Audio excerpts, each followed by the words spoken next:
जन्म वीरम्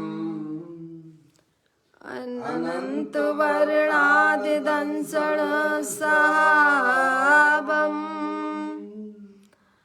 भोक्ष्यामि नियमसारम् केवली श्रुत केवली भणिदम् नमकर अनंत उत्कृष्ट दर्शन ज्ञानमय जिन वीर को कहो नियम सार सो केवली श्रुत केवली पर कथित को।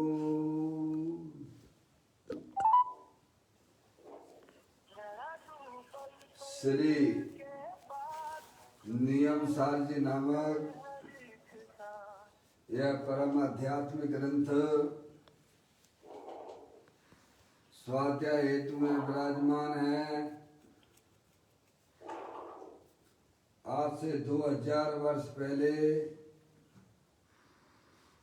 इस महान पवित्र ग्रंथ की रचना आचार्य श्री कुंद देव द्वारा इसी पवित्र भूमि पर की गई और इसके टीकाकार पदम कमलधारी देव मुनिराज हैं। ग्रंथ का नाम नियम सार है। नियम से करने योग्य कार्य अपनी आत्मा में नमस्कार। नया साल कोविड सम्यक दर्शन, सम्यक ज्ञान, सम्यक चारित्र रूपी निर्मल पर्याय, पवित्र पर्याय, मोक्ष मार्ग रूपी पर्याय प्रकट करना, क्योंकि वह पर्याय स्वयं सुख स्वरूप है और अनंत सुख का कारण भी है। अनादि काल से हमारे आपके आत्मा में पर को अपना जानने वाली, पर को अपना मानने वाली, पर के साथ संबंध रखने वाली ऐसी मोराग देश रूपी मलिन पर्याय, अपवित्र रूप पर्याय प्रकट है, जो स्वयं दुख स्वरूप है और अनंत दुख का कारण भी है। ऐसी मोराग देश रूपी मलिन पर्याय का अपनी आत्मा में से उस पर्याय का अभाव करना और सम्यक दर्शन ज्ञान चारित्र रूपी वाणी माता के द्वारा अपने आत्मा के स्वरूप को पहचानना, अपनी जो आत्म वस्तु है वह परद्रव, प्रभाव और पर्याय से विभिन्न अखंड ज्ञान ज्योति स्वरूप है। ऐसे क्या है, प्रभु परमात्मा का माँ जनवाणी माता के द्वारा परिचय करके तत्पश्चात शरीर रागादिक ये सब कर्मकृत वस्तुएं हैं, इनका हमारे आत्मा के साथ में किसी भी प्रकार का कोई संबंध नहीं है। इस प्रकार सम्यक भेद ज्ञान पूर्वक शरीर रागादिक का लक्ष्य छोड़ के अंदर जो अखंड ज्ञान ज्योति स्वरूप भगवान आत्मा है, जो कि सिद्ध की सामर्थ्य वाला है, अनंत शक्तियों का भंडार वाला है, अनंत गुणों का गुणांश है,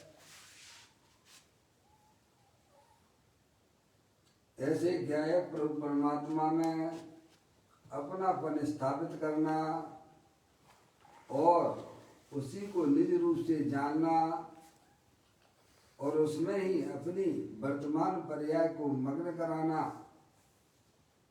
उसे ही अनंत परमात्मा ने उसे धर्म कहा है। उसकी चर्चा आचार्य भगवंतों ने, मुनिराजों ने एक एक गाथा और उसकी टीका और कलश के माध्यम से हमें अपने आत्मा के स्वरूप को यहाँ समझाया है। देखिएगा यहाँ पर श्री नियम सार जी नामक परम आध्यात्मिक ग्रंथ का स्वाध्याय हम आप सब कर रहे हैं, जिसका 6वां अध्याय चल रहा है, निश्चय प्रत्याख्यान अधिकार, जिसकी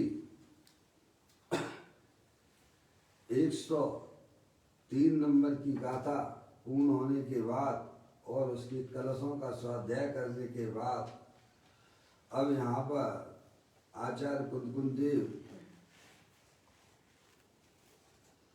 104वें नंबर की गाथा हमें समझाते हैं, बताते हैं, उसका स्वाध्याय प्रारंभ करते हैं। पहले सबसे पहले गाथा का पाठ, सभी से संभाव मेरा ना किसी से बैर है, छोड़ आशा भाव सब में समाधि धारण करूं। अब आचार्य कुंदकुंद देव कहते हैं इस गाथा में कि सभी से, सभी जीवों से संभाव मेरा, ना किसी से बैर है, साधर्मियों के प्रति राग भी नहीं और विधर्मियों के प्रति बैर भी नहीं। ऐसे हमारे मुनिराज हुआ करते हैं। वो कहते हैं कि सभी से संभाव मेरा, ना किसी से बैर है, छोड़ आशा भाव सब में समाधि में समाधि धारण करूं। समता भाव रूपी समाधि को मैं धारण करता हूँ। अब किसी की किसी भी प्रकार का कोई आशा अंदर में नहीं है, किसी की अब कोई पर्याय में अपेक्षा नहीं है, ना किसी से राग है ना किसी से द्वेष है। अब मैं जो अपने गायक प्रभु परमात्मा के पास में अंदर में समाधि धारण करता हूँ। ऐसे महामुनिराज हुआ करते हैं। उपसर्ग करने वाले के प्रति द्वेष नहीं, उपसर्ग निवारण करने वाले के प्रति राग नहीं, एकमात्र पर्याय में समता भाव है। सर्व जीवों के प्रति समता है, समझ गया? सब जीव है, कोई भी पर पदार्थ ना तो द्वेष करने लायक है न राग करने लायक है, क्योंकि वह तो मेरा मात्र ज्ञान का ज्ञेय है। हम दो विभाजन किस प्रकार से करें? ये वस्तु का स्वरूप है। जो इस वस्तु के स्वरूप को अपने ज्ञान की पर्याय में धारण करता है, उसे अपने गायक प्रभु परमात्मा की प्राप्ति होती है। अपना भगवान आत्मा समता का भंडार है। समता रमुता उरगता ज्ञायकता सुखवास, वेद सकता चेतनता, ये सब जीव विलास। अब मैं अपने समता स्वरूपी भगवान आत्मा, जो तीनों काल विद्वान वस्तु है, इस प्रकार का सम्यक वेद ज्ञान उनकी पर्याय में प्रकट हो जाने पर अब वे ज्ञानी जीव किसी से ना तो प्रेम करते हैं, ना किसी से द्वेष करते हैं। सब तरह की आशा को छोड़कर अंदर जो अखंड ज्ञान ज्योति स्वरूप भगवान आत्मा का रसास्वादन में लग जाते हैं। समझना है, उसका नाम समाधि है। अपने गायक प्रभु परमात्मा का आनंद की अस्थि की मस्ती में मस्त रहने वाले ऐसे दिगंबर साधु हुआ करते हैं। ना किसी से दोस्ती और ना किसी से दुश्मनी। क्या उस पर्याय का स्वरूप होता होगा, कभी हमने विचार तक नहीं किया है। जैसे वैसे ही का वैसा द्रव हमारे पास में भी है, पर हमारी पर्याय क्या करती है 24 घंटा। किसी से प्रेम करते हो तो किसी से द्वेष करते हो, उससे आत्मा का घात होता है भाई। पर्याय अपने चैतन्य स्वरूपी भगवान आत्मा में आ गई, तो समता रूपी धाराएं, अतीन्द्रिय आनंद की धाराएं प्रारंभ हो जाती हैं। जगत का कोई भी पदार्थ ऐसा राग करने लायक नहीं है, द्वेष करने लायक नहीं है। ऐसा ज्ञानी सम्यक वेद ज्ञान की ज्योति जगाता हुआ पर्याय में रागादिक परिणामों की भी धज्जियां उड़ाता हुआ अपने चैतन्य स्वरूपी भगवान आत्मा का रसपान करते हैं। यही वास्तविक पर्याय का स्वरूप है। राग द्वेष करना ये आत्मा का काम नहीं है भाई।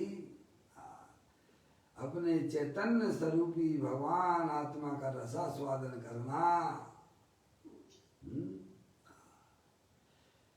कहते हैं सभी से संभाव मेरा, ना किसी से बैर है।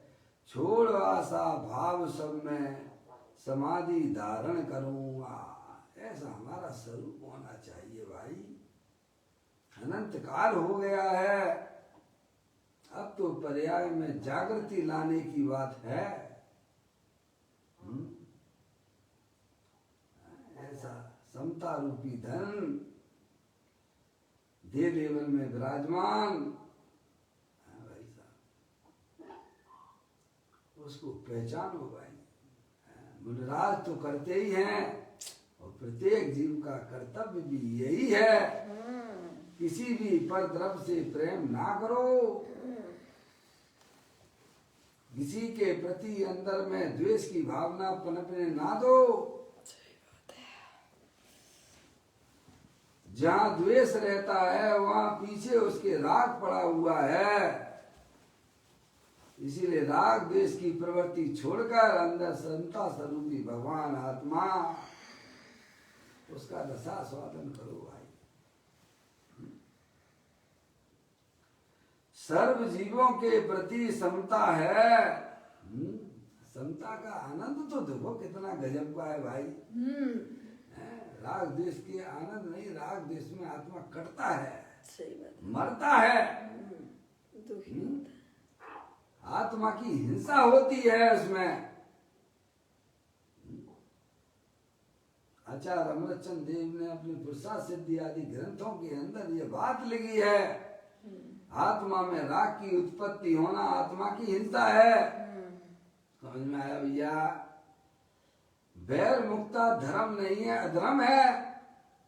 अंतर मुक्ता धर्म है। पर्याय अपने घर आ गई है भाई साहब। ऐसा समता उनकी धाराएं ज्ञानी जीवों की पर्याय में चला करती हैं। कहते हैं सर्व जीवों के प्रति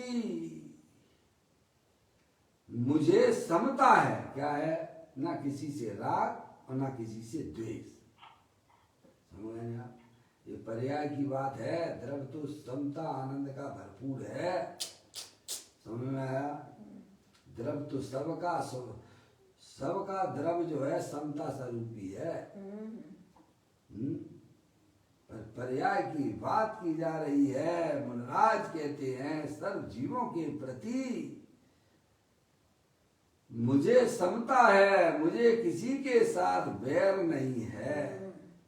बोलो क्या ऐसी पर्याय का उस समय क्या कैसा लगता होगा जिस पर्याय में समता वर्तित होगी। अभी एक क्षण विचार तो करो। निरंतर पर का लक्ष्य कर करके हमने अपनी आत्मा की पर्याय में दुख के अलावा क्या मिलता है उसमें? कुछ नहीं मिलता है भाई साहब। रहोगे तो तुम अनादि अनंत प्रभु है। एक क्षण में जो हमारे संबंध जो हैं, जिनसे हमारी राग द्वेष की प्रवृत्ति चल रही है भाई साहब, दूसरे समय तो ये सब संबंध छूटे हुए तो है ही। तो हम क्यों ये बीच में दलाली करते हैं भाई? दलाली कर रहे हैं बीच में। क्या मिलता है उस आत्मा को? थोड़ा विचार करने की बात है भाई। वास्तव में आशा को छोड़कर है भाई साहब, मैं समाधि को प्राप्त करता हूँ। ये होता है आत्मा का वास्तविक जीवन। समझ गए आप भाई साहब? वास्तविक जीवन जियो, अपने आनंद का रस लो, अपने आनंद का आनंद लो। पर से प्रेम करना छोड़ दो। अपने गायक प्रभु परमात्मा का ज्ञान करो, श्रद्धान करो। बाबा ऐसा अपने पर्याय का स्वरूप होना चाहिए भाई। दो समय के बाद हमारा आत्मा इस शरीर को छोड़ के कहाँ जाएगा भाई?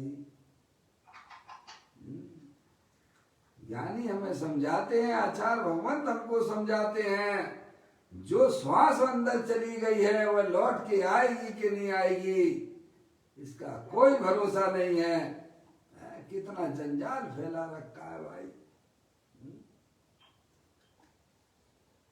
जिंदगी छोटी है, जंजाल लंबा हो गया है। अब क्या करना? जंजाल छोटे कर लो तो जिंदगी लंबी। जंजाल छोटे कर दो भाई साहब, जिंदगी लंबी लगने लग जाएगी, आनंद में रहने लगोगे भाई। अब देखिए ये बात तो आचार्य कुंदकुंद देव ने कहा था, मैं कही कि मेरा ना तो किसी द्रव्यों के प्रति ना तो कोई द्वेष बुद्धि है और ना ही हमारा किसी भी साधर्मी के प्रति राग नहीं है। समझ में आया भाई साहब? इसीलिए मैं अपने गायक प्रभु परमात्मा की तरफ जाता हूँ। टीकाकार पदम प्रमल्लाई देव अंतर्मुख, यहाँ इस गाथा में अंतर्मुख परम तपोधन की भाव शुद्धि का कथन है। किसका है? इसमें अंतर्मुख परम तपोधन है। अंतर्मुख परम तपोधन है। तपोधन का अर्थ किया था ना, तपोधन यानी अपना भगवान आत्मा में जो शुद्धि की प्राप्ति और वृद्धि होती है वही वास्तव में आत्मा का परम तपोधन है। समझ गए नहीं आप? हाँ, शुद्धि की वृद्धि भाव शुद्धि का कथन है। समझ? उसको अंतर्मुख के द्वारा ही प्राप्त किया जा सकता है। अंतर्मुख परम तपोधन की भाव शुद्धि का कथन है। किस प्रकार से हमारी पर्याय में पवित्रता बढ़ती जावे, उसका इसमें कथन किया गया है इस गाथा में। जिसने समस्त इंद्रियों के व्यापार को छोड़ा है, ऐसे मुझे भेद ज्ञानियों तथा अज्ञानियों के प्रति समता है। इनके परम प्रमलदायी देव मुनिराज कहते हैं, जिसने समस्त इंद्रियों के व्यापार को छोड़ा है, किसने छोड़ा है? ज्ञानियों ने छोड़ा है। समझ में आया? वेद विज्ञानियों ने छोड़ा है। जिसने समस्त इंद्रियों के व्यापार को छोड़ा है, ऐसा मुझे वेद विज्ञानियों तथा अज्ञानियों के प्रति समता है। समझ गए आप? ज्ञानी और अज्ञानियों के प्रति समता का परिणाम है। देखो ना आप, यशोधर मुनिराज के ऊपर सर्प डालने वाले के प्रति द्वेष का परिणाम नहीं है, और सर्प निवारण करने वाले के प्रति राग का परिणाम नहीं है। कैसी उनकी पर्याय का स्वरूप होता है भाई। यही तो यहाँ कह रहे हैं, जिन्होंने समस्त इंद्रियों के व्यापार को छोड़ दिया है, अर्थात उसका लक्ष्य छोड़ दिया है, ऐसे समस्त वेद विज्ञानी ज्ञानियों का और अज्ञानियों के प्रति समता है। समझ गए आप? जो निरंतर पंच इंद्रिय के विषयों में मस्त हो रहे हैं, कौन दे भाई, सब अपने अपने परिणाम का खाने वाले हैं। हम क्या करें? ऐसा कहते क्या भाई साहब? अगर कोई कमाई करता है तो खुद अपनी करेगा, कोई बर्बाद हो रहा है तो होने दो, अपन क्या कर सकते हैं? विधर्मियों के प्रति द्वेष का परिणाम नहीं, और साधर्मियों के प्रति भी राग का परिणाम नहीं, क्योंकि हर जीव अपने अपने परिणाम का कर्ता धरता है इस विश्व में। मैं किसी भी परद्रव्य का कर्ता धरता नहीं हूँ। ऐसी ज्ञानियों की पर्याय में ऐसा ऐसा चलता रहता है भाई। समझे आप? और हम निरंतर सुधारक का ठेका ले बैठे हैं। काय का? सुधारक का। अपने आप को कर्ता धरता माने बैठे हुए हो कि मैं इसका कल्याण कर दूंगा, मैं इसका कल्याण कर दूंगा। क्या कल्याण कर देगा तू? पहले अपना तो कल्याण कर ले। हैं? ज्ञानी जानते हैं कि मैं किसी की पर्याय में कुछ भी नहीं कर सकता हूं, इसीलिए मैं अपने राग को भाई साहब तोड़ देता हूं। राग को इस प्रकार तोड़ देता है, इस विश्व में हर द्रव्य अपने अपने परिणाम का कर्ता धरता है। मैं ना तो कोई सुधारक हूं और ना मैं किसी का कल्याण करने वाला हूं। हर जीव अपने अपने परिणाम का कर्ता धरता है। मेरे द्वारा किसी के परिणाम में कुछ भी नहीं होता है, इसीलिए पर का पूरी तरह संपूर्ण रूप से लक्ष्य छोड़ देते हैं। अंदर में आशाओं जो है वे सब शांत हो जाती हैं। वस्तु स्वरूप का जिनके पास ज्ञान और श्रद्धान चलता है, वे सब जीव इस प्रकार का कार्य करते हैं। समझ में आया? कहते हैं जिसने समस्त इंद्रियों के व्यापार को छोड़ा है, ऐसे मुझे वेद विज्ञानियों तथा अज्ञानियों के प्रति समता है। क्या है? समता है। जब तक ऐसा पर्याय में व्यवस्था नहीं जमती है, आप कितना भी प्रयत्न कीजिए भाई साहब, आपको अपनी आत्मा का आनंद नहीं आ सकता है। मित्र एवं अमित्र रूप, मिश्र रूप अथवा शत्रु रूप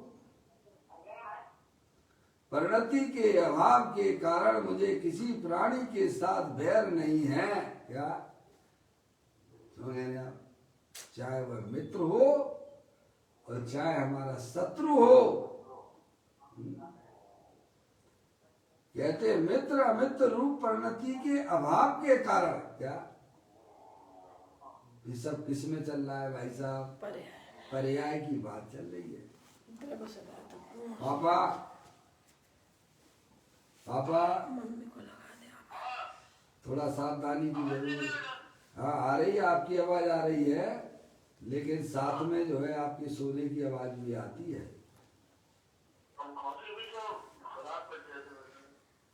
कोई बात नहीं, सावधान हो जाओ। अगर आप सावधान भी हो गए, भले ही हमें अपने आत्मा का ज्ञान ना भी हो, लेकिन जागृति से सुनोगे तो कैसे अवश्य हमारा कल्याण हो जाएगा भाई।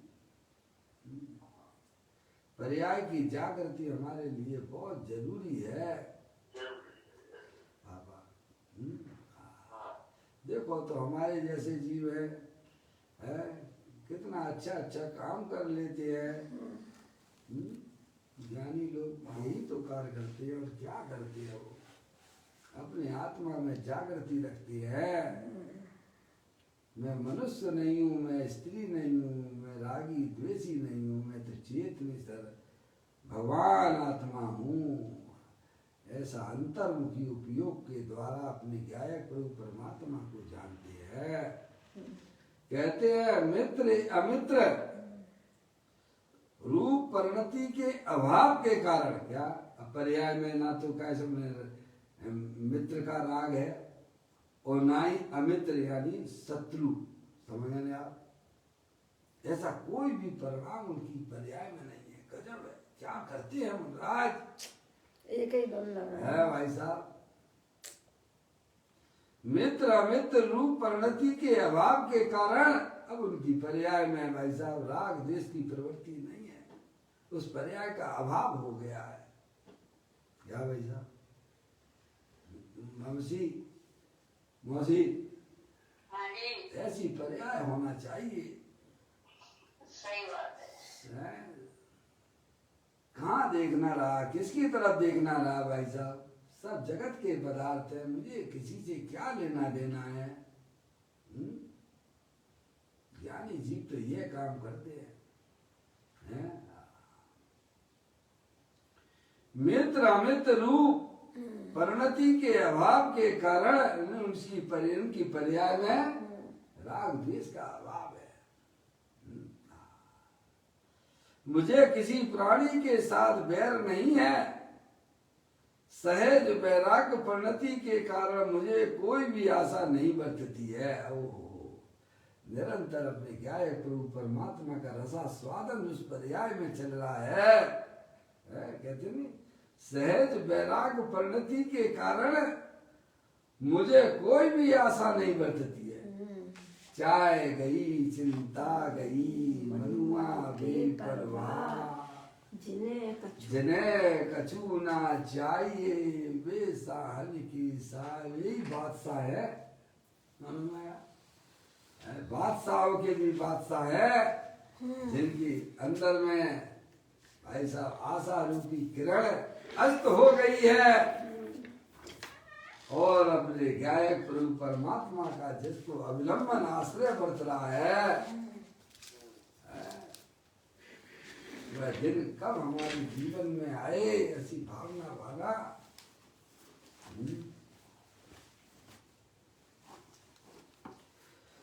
सहज वैराग्य परिणति के कारण मुझे कोई भी आशा नहीं बरतती है। परम समरसी भाव संयुक्त परम समाधि का मैं आश्रय करता हूँ। आश्रय करने वाली पर्याय है। किसका आश्रय करती है? समरसी स्वभावी परम समरसी भाव संयुक्त आपका ऐसा भगवान आत्मा, समता स्वभावी, राग द्वेष से भी रहित, दे देवन में विराजमान, आनंद का कंद, ऐसा भगवान आत्मा सबके पास उपलब्ध है भाई। सबके पल्ले पर्याय का धर्म है कि वह अपने द्रव्य के साथ में रहे। अपने अनंत गुण वाला जो अपना द्रव्य है, अनंत शक्तियों के भंडार वाला है, ऐसे गायक प्रभु परमात्मा के साथ में पर्याय का रहना, यह उसका कर्तव्य है, यह उसका कर्म है, और इसी को ज्ञानी धर्म कहते हैं। निरंतर पर्याय अपने द्रव्य स्वभाव का अविलंबन आश्रय लेता ही रहे, उसका रसा स्वादन करती रहे, आनंद मिलता है। उसी पर्याय को आनंद मिलता है। कहते हैं परम समरसी भाव संयुक्त अपन परम समाधि का मैं आश्रय करता हूँ। मैं यानी पर्याय आश्रय करती। मैं का मतलब मुनराज की पर्याय हुआ है भाई साहब। समय आप देखिए क्या स्वरूप होता है। यही तो पूज्य गुरुदेव श्री ने 604वें नंबर की द्रव दृष्टि जिनेश्वर में है वही बात कही है ना कि अनादि काल से तूने आत्मा के बिना गाड़ी चलाई है और राग के बिना गाड़ी चलाना ठीक है। ये कौन सी गाड़ी है? ये मोक्ष मार्ग की गाड़ी है। राग के बिना गाड़ी चलाना सीखो। अपने शुद्धात्मा को पहचानो भाई। शुद्धात्मा में अपनापन स्थापित करो कि मैं मनुष्य नहीं हूं, मैं स्त्री नहीं हूं, मैं तो एकमात्र क्या एक प्रभु परमात्मा हूं।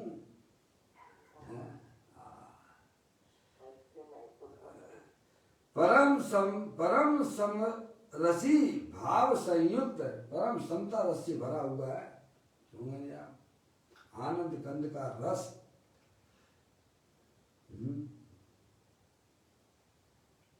मंगलाचरण बोलेंगे आप लोग।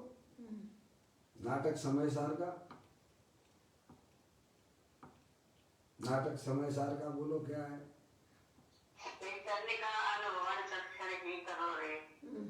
नहीं मौसी ये नहीं है।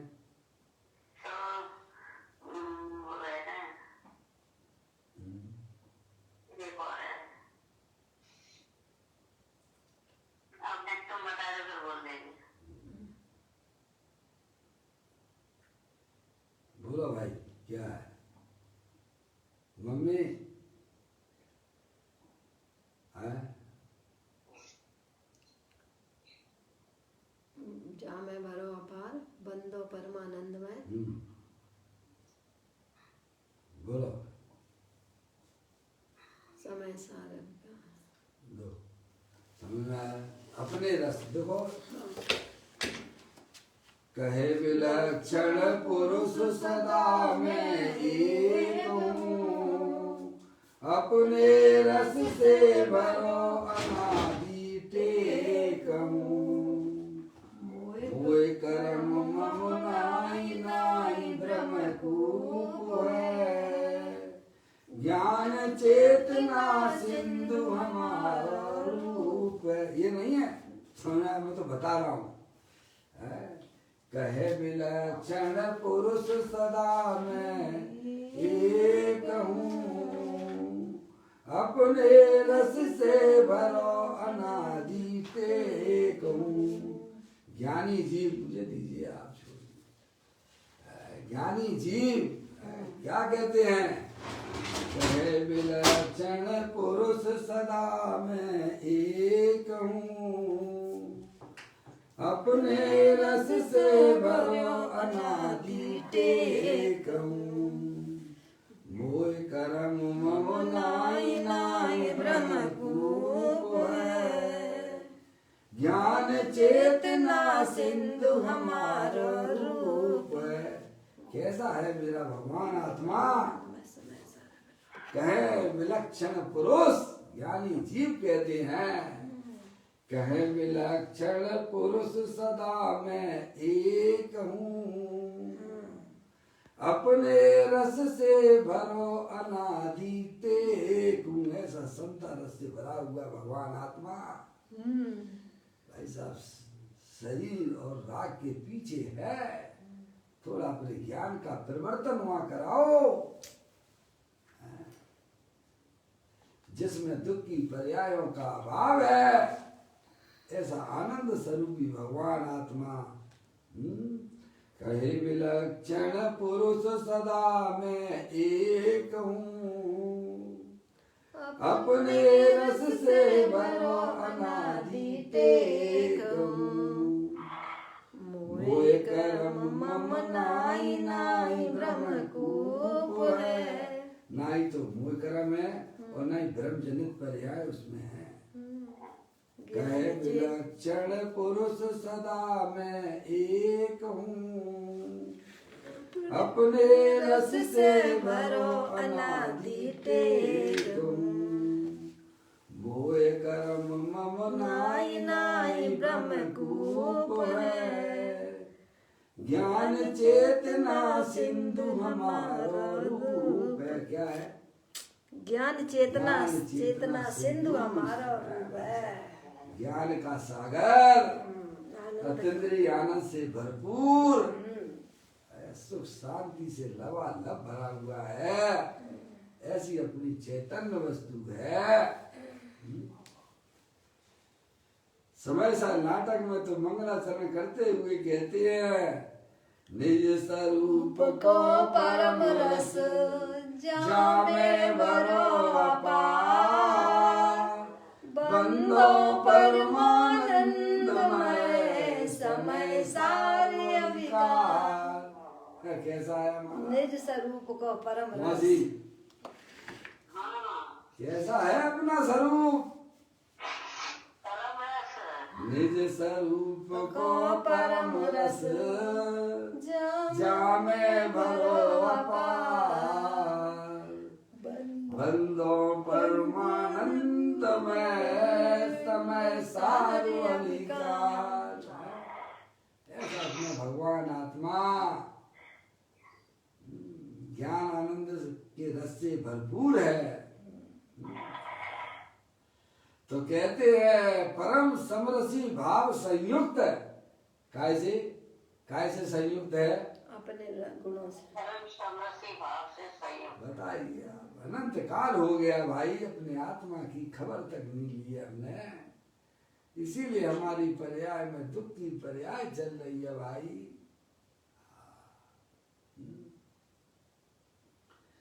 परम समरसी भाव से संयुक्त परम समाधि का मैं आश्रय करता हूँ। समझ में आया? ना किसी से दोस्ती और ना किसी से दुश्मनी। कैसा होता होगा उस पर्याय का स्वरूप है भाई साहब। परम समाधि की प्राप्ति करता हूँ मैं। अब इसी के ऊपर पूज्य गुरुदेव श्री का या व्याख्यान स्पष्टीकरण होगा, वो सुनते हैं। अहो मैं ज्ञान स्वभावी चैतन्य वस्तु हूँ। कौन हूँ मैं? ज्ञान स्वभावी चैतन्य वस्तु। कौन हूँ भैया? मैं ज्ञानानंद। हम तो पता नहीं क्या क्या माने बैठे है भाई साहब। हमारी पर्याय में जैसे हम अपनी पर्याय में संकल्प करते हैं अपने बारे में, तत्संबंधी उसी प्रकार के विकल्प हमारी पर्याय में हुआ करते हैं। अगर आप सही संकल्प करोगे तो संसार संबंधी विकल्पों का अभाव हो जाएगा पापा। क्या कौन हो हम? कहाँ से देखते हैं अपने आप को? पर्याय से देखते। शरीर से देखते हैं। कहा देखना चाहिए कहाँ से? स्वभाव है दे देवन में। ये जानने देखने वाला कौन है भाई? वही तो मैं हूँ। है मैं हूँ।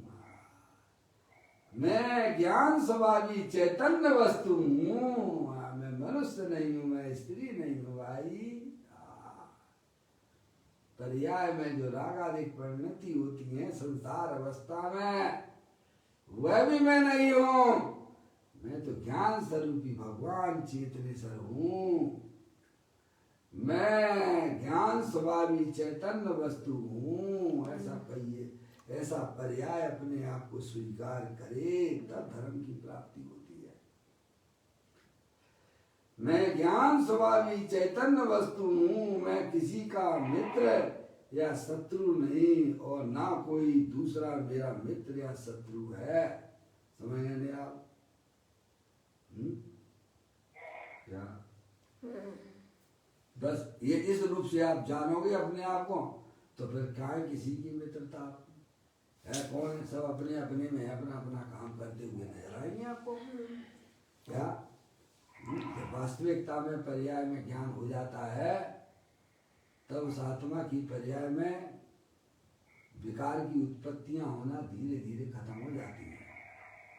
समझ में आया? मैं ज्ञान स्वभावी चैतन्य वस्तु हूँ। मैं किसी का मित्र या शत्रु नहीं हूँ। समझ गए आप? न कोई मेरा मित्र और ना कोई दूसरा मेरा मित्र या शत्रु है। इसलिए मुझे किसी के प्रति इसीलिए मुझे किसी के प्रति आशा नहीं है। यहाँ आशा लाए बैठे है। बाप बेटे की आशा लगाए, बेटा बाप की आशा लगाए, पत्नी पति की आशा में जी रही है, पत्नी है, पति पत्नी की आशा में। क्या दोनों ही मूर्ख हैं, एक नंबर के छठे चढ़ा आशा में चल रही है। सब भगवान आत्मा जी तो कोई नहीं देख रहा है। क्या अपने आप को शरीर रूप अपने आप को जानकर कायजा मानकर एक दूसरे की आशा में पड़े हुए हैं। क्या इसीलिए मुझे किसी के प्रति आशा नहीं है। मैं तो ज्ञान स्वरूपी भगवान आत्मा हूँ। मेरे आत्मा में किसी भी परद्रव्य का प्रवेश नहीं होता है भाई, और मैं भी किसी परद्रव्य में प्रवेश नहीं करता हूँ। ऐसा ज्ञान स्वरूपी भगवान आत्मा में हूँ।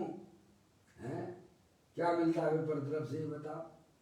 दुख के अलावा कुछ नहीं मिलता। प्रेम परद्रव्य मेरी ना तो द्रव्य में है, ना गुण में है, ना पर्याय में है। परद्रव्य का मेरे आत्मा में है भाई साहब, उसका अभाव निरंतर बरतता रहता है। दोनों द्रव्यों के बीच में वज्र की दीवार है, अत्यंत अभाव की वज्र की दीवार खड़ी हुई है। क्या आशा करना, किसकी आशा करना? जहाँ आशा है वहाँ दुख है। निराशा। क्या भाई साहब, ज्ञानी जीवों ने वो परमानेंट इलाज किया है अपनी पर्याय में। जो कभी छूट मैं गया। समझ में आया? आशा में तो बहुत जिए हो नहीं हो, मरते रहे हो। हैं? इच्छा कब उत्पन्न होती है? अभाव में होती है। समझ में आप? कहती है जब दांत है तब वह वस्तु नहीं है खाने वाली, और जब खाने वाली वस्तु है तब दांत नहीं है। तो वो ऐसे ही मरती है। राग जो विधवा होकर ही मरता है हमेशा। राग जो है ना, आशा रूपी राग, वह विधवा होकर मरता है, कभी सद्भाव नहीं हो सकता उसका। ऐसी व्यवस्था है उसके साथ में। समझ में आया? इसीलिए ज्ञानी जी वस्तु स्वरूप को विचार करके अपनी आत्मा में होने वाले विविध प्रकार की इच्छाओं का अभाव करते हैं। मैं किसी का मित्र या शत्रु नहीं, और ना कोई दूसरा मेरा मित्र या शत्रु है। इसीलिए मुझे किसी के प्रति आशा नहीं है, और ना किसी के प्रति बैर है। मैं तो सर्व प्रकार की आशा छोड़कर चैतन्य में लीन होता हूँ। किसमें? चैतन्य अपने गायक रूप परमात्मा में लीन होता हूँ। क्या आशा लगाए बैठी हो भाई साहब? सब अपनी अपनी आशाओं को बताओ भाई साहब। कितनी आशाएं हैं हमारी आत्मा की पर्याय में चल रही हैं अज्ञान दिशा में। अज्ञान होने पर सब कपूर की तरह भाग जाती है मम्मी। तो क्या ज्ञान होने पर सब लड़खड़ा की गिर पड़ती हैं लग जाके। समझ गए आप? राग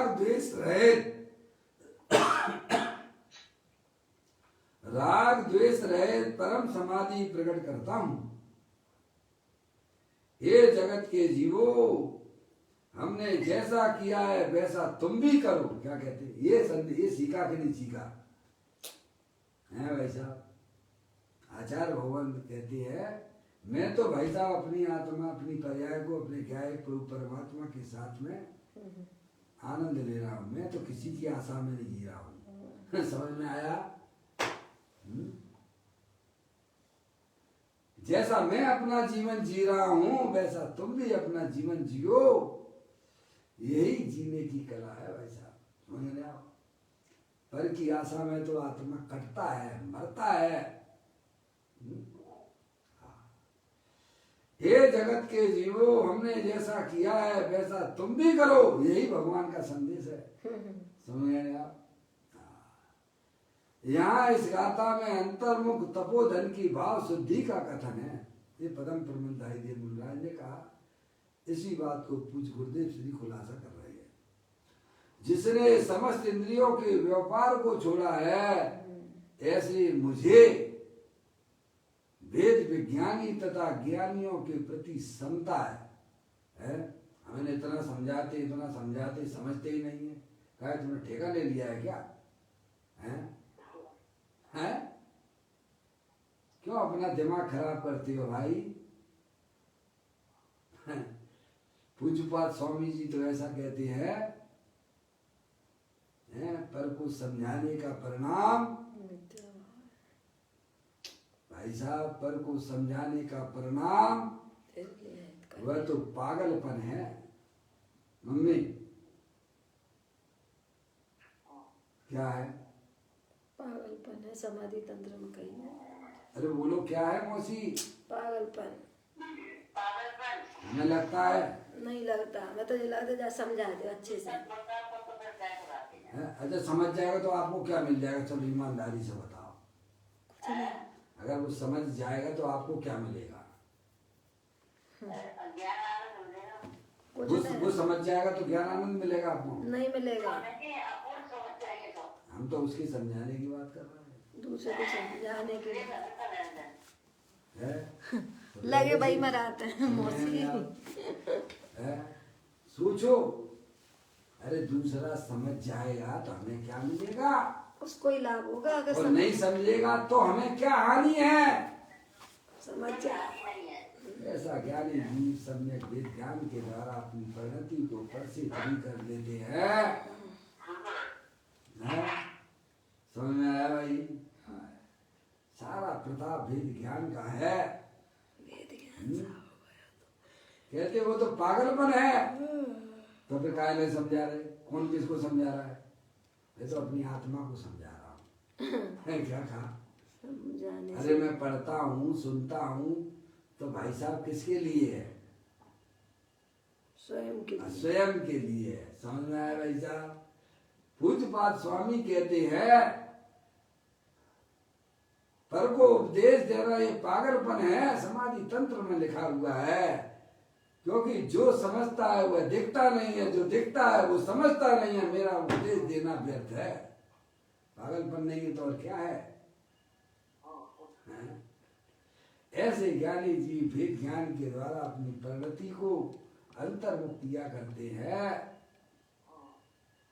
कुछ विराम तो करो भाई।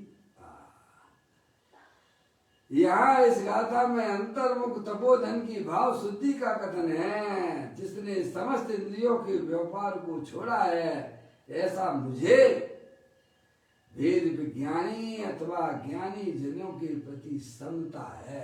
क्या भाई?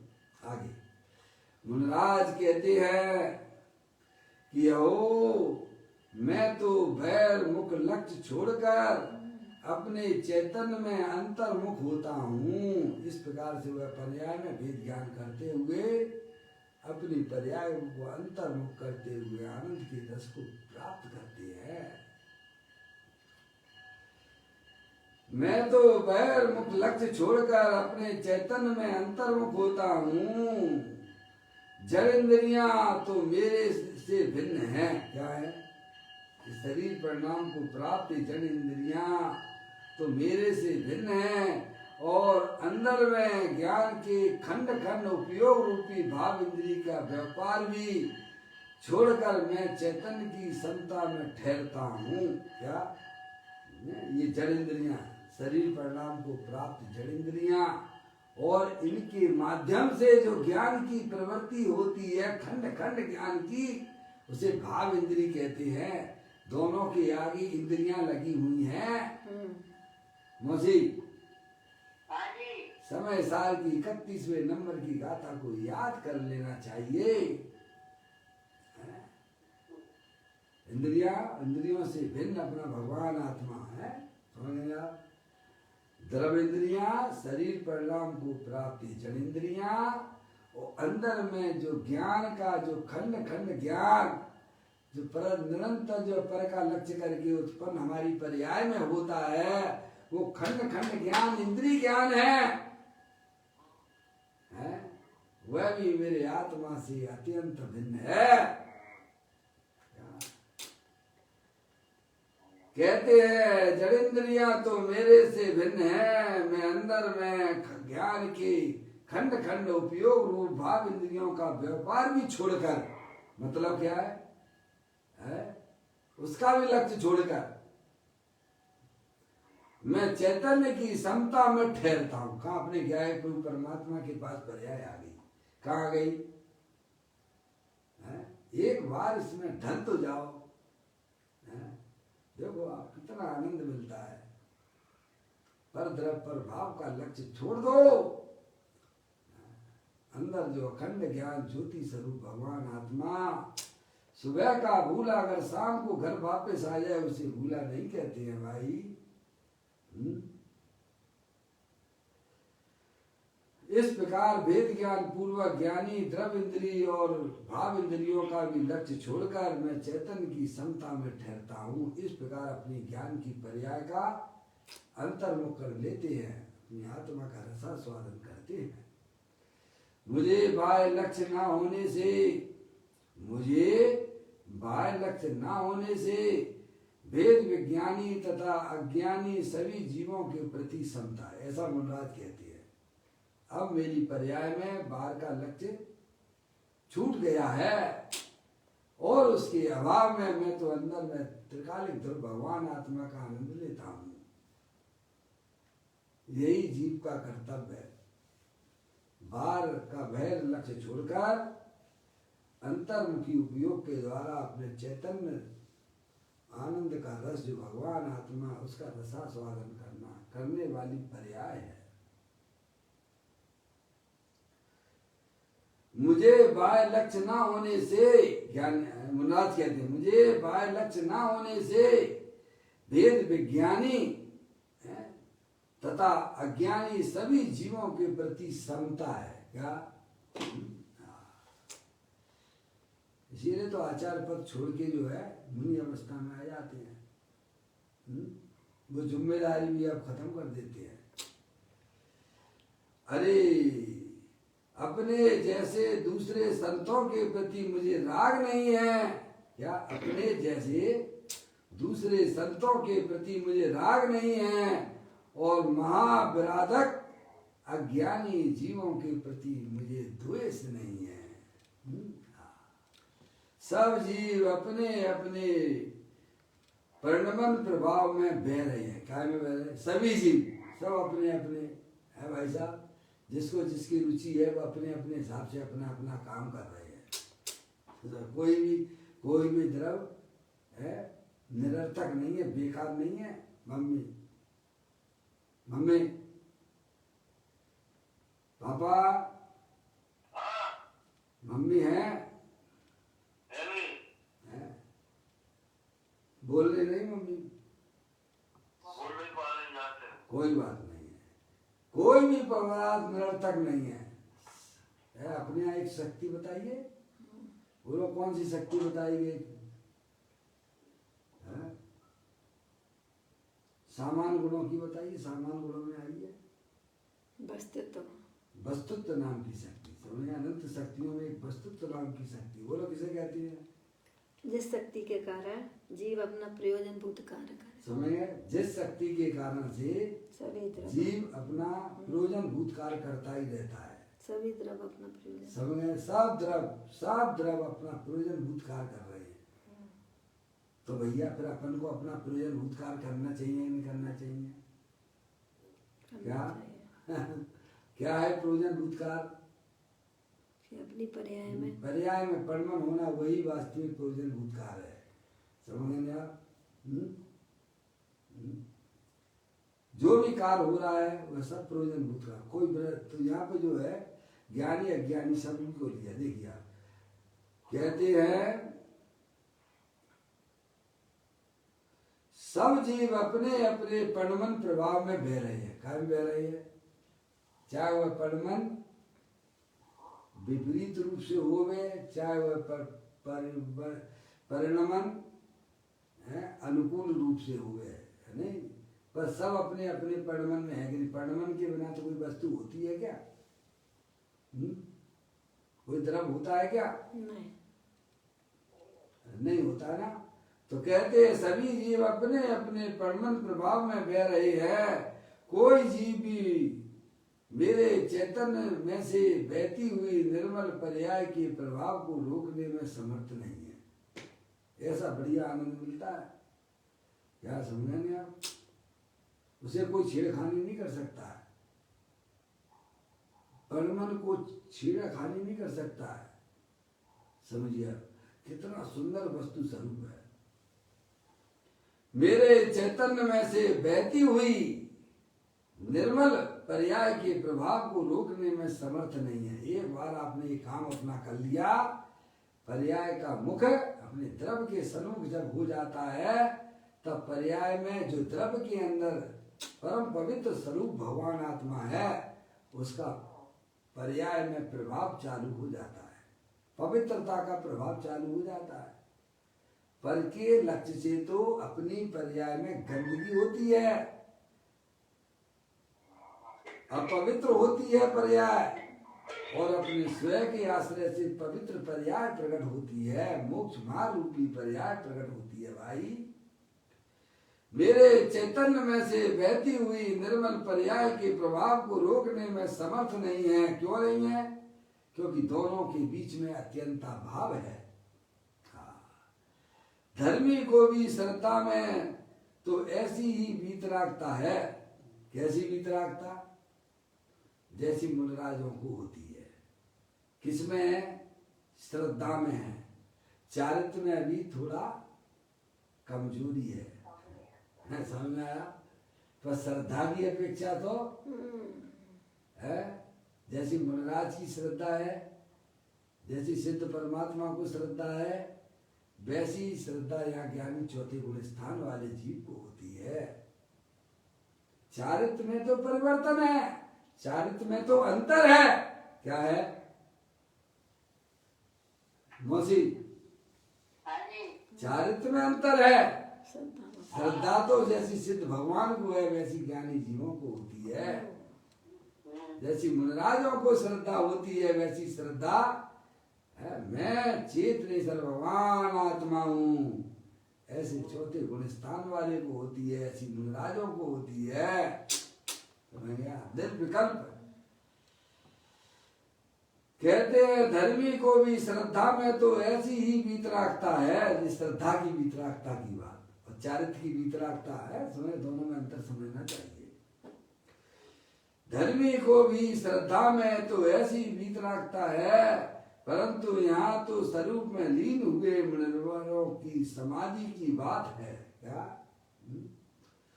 देखो, यह मुनियों की वीतराग परिणति रूप दशा। ओ, हमारा लक्ष्य ही इंद्रियों की तरफ से हटकर चैतन्य में लगा है। वहाँ किसी केवली के प्रति राग नहीं और अज्ञानियों के प्रति द्वेष नहीं, सभी जीवों में समता ही है। ऐसी लीनता होने से पहले भी ऐसी दृष्टि तो प्रकट होनी चाहिए। सबसे पहले मैं ज्ञायक और सर्व पदार्थ ज्ञेय, उसमें एक इष्ट और दूसरा अनिष्ट, ऐसे दो भाग नहीं है। पहले पक्का श्रद्धा में ये हो कि मैं तो चेतनेश्वर भगवान आत्मा हूँ, और बाहरी पर पदार्थ सब हमारे ज्ञान के ज्ञेय हैं। क्या? ज्ञान के ज्ञेय है भाई, उनमें विभाजन मत कीजिए। विभाजन जो आपने किया है वही हमारी अज्ञानता का निशानी है। मुनिराज ध्यान में बैठे हों और 96 करोड़ पैदल सेना के स्वामी चक्रवर्ती राजा है, 16,000 देवों के साथ उनके चरणों में नमन करें, तथापि उनके एक रोम में भी मान का विकल्प नहीं है। क्या? इतने लोग हमारे पास में कितने, समझ रहे आप? बोलो, मान की एक पर्याय भी उनकी पर्याय में उत्पन्न नहीं होती है। समझिए, वस्तु स्वरूप को जानने वाले ज्ञानी जीवों के परिणामों में कैसा होता है प्रगमन, है समझिए, कोई उथल पुथल नहीं, बिल्कुल एकदम समरसी भाव से, समता भाव से सब चाहे कितने एक समय पर्याय में ऐसा उनका परिणाम नहीं होता। अपने आप को ऐसा नहीं मानते कि इतने जो है 96 करोड़ पैदल सेनापति राजा बैठा हुआ है हमारे पास, समझ रहे नहीं आप? कहते हैं 96 करोड़ पैदल सेना का स्वामी चक्रवर्ती राजा हो और 96,000 देवों के साथ उनके चरणों में नमन करे, तथापि उनके एक रोम में भी मान का विकल्प नहीं है। शत्रु आकर विशेष उपसर्ग करें तथापि उसके ऊपर द्वेष का विकल्प नहीं है। ऐसे मुनियों को परम समभाव है, इसीलिए कहा भी है, बहु उपसर्ग करता प्रति भी क्रोध नहीं, बंदे चक्री तथा बिना लावे मान जो, दिए जाए पर माया होए ना रोम में, लोभ नहीं हो प्रबल सिद्धि निधान जो, दे जाती हो तो जाज दे, मैं तो ध्यायक हूँ, रोम में भी दे के प्रति ममता ना हो, महान रिद्धि सिद्धि प्रकट हुई हो, वचन बोले वहाँ कंचन के ढेर लग जावे अथवा देवगण उतर कर आ जावे, तथापि मुनियों को ऐसे बाह्य रिद्धि की भावना नहीं होती। मुनिराज कहते हैं कि हम तो हमारी चैतन्य की केवल ज्ञान रिद्धि को साधने वाले हैं, अज्ञानी जड़ को साधने में लगो। अब इस प्रकार से यह चर्चा अपने आगे चलेगी, समय के अनुसार यह पूरी करता हूँ। आगे उदाहरण उन्होंने गृहस्थ जीवों का भी दिया है, गृहस्थ जीवों को भी अंदर में किस प्रकार का परिणम होता है पर्याय में, वह बात अपन कल आगे बढ़ेगी। निज निधि निज में बताई, यह अनंत अनंत उपकार है, उसके लिए जिन वाणी मांगो वंदना सतवार है, वंदना सतवार। नवान